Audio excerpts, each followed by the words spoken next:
Ustaz, saya pengen diruqyah. Ruqyah yang bagus bagaimana? Ruqyah yang bagus itu meruqyah diri sendiri. Caranya bagaimana? Di Al-Quran. Kalau kau menghipnotis diri sendiri dengan Quran, baca tangannya begini. Bismillahirrahmanirrahim. Qul huwallahu ahad, Allahu samad. Al-Ikhlas, Al-Falaq, An-Nas, ayat kursi, dua akhir surat Al-Baqarah. Amanar Rasulullah bima unzila ilaihi min rabbih. Ataupun surat-surat minimal Al-Ikhlas, Al-Falaq, An-Nas dibaca, diucapkan pusat.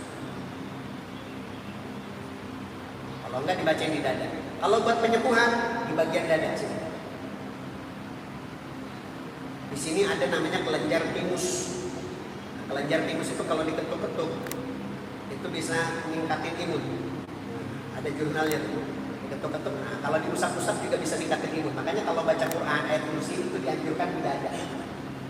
Karena di sini ada kelenjar namanya kelenjar timus. Allahu la ilaha illa hayyul qayyum. Nah, kalau memang sihir, ibu, bapak punya keluarga terkena sihir, itu biasanya jin bersarang di pembuluh darah besar, di lambung. Makanya dibacain di lambung.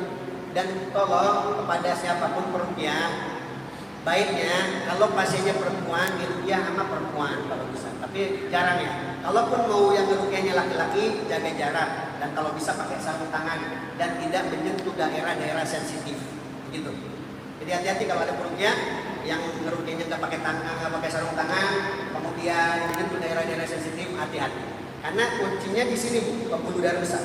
Ibu coba cek kalau ada orang kena gangguan sihir, dipencet di bagian pembuluh darah besar, di pahanya ini, di bagian ayat kursi itu pasti teriak. Kalau lambung bisa sentuh sini.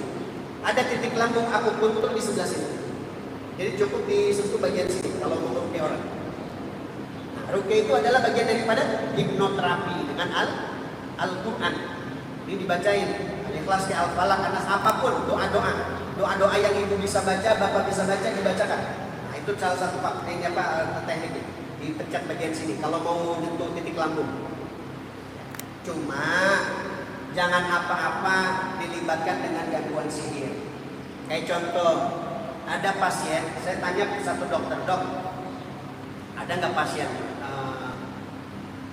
dokter forensik banyak yang menemukan itu. Ada nggak kalau lagi ngebedah orang tiba-tiba ada apa yang aneh-aneh gitu? Ada satu. Contohnya apa? Ada gigi kata. Masuk dioperasi di dalam tubuhnya ada gigi, kayak ada rambut, ada apa? Ternyata kalau dalam ilmu medis itu disebut tumor teratoma kalau misalnya. Itu tumor teratoma. Tapi kalau orang nggak tahu, sihir ini. Nah, bisa jadi sihir. Sihir itu bekerjanya dari darah. Maka kalau orang yang terkena sihir itu rata-rata orang yang pernah gangguan psikis. Kayak contoh, ibu tiba-tiba usahanya bangkrut. Ada dua pilihan, jauh dari Allah atau dekat dengan Allah. Ketika jauh dari Allah, melamun aja. Ketika melamun, sinyal otaknya omslet. Akhirnya ketika otak menginstruksikan kepada darahnya nggak stabil. Ketika darah nggak stabil, timbulnya namanya psikosomatis. Psikosomatis dicek dokter, oh nggak ada apa-apa bu, ini mah aman.